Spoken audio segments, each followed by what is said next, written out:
రెడీనా? అందరికీ వందనాలు.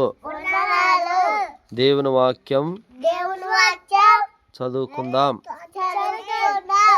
యెషయా గ్రంథము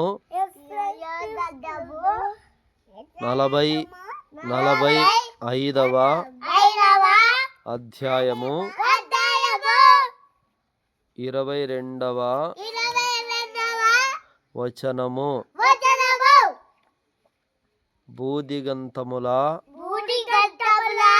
నివాసులారా,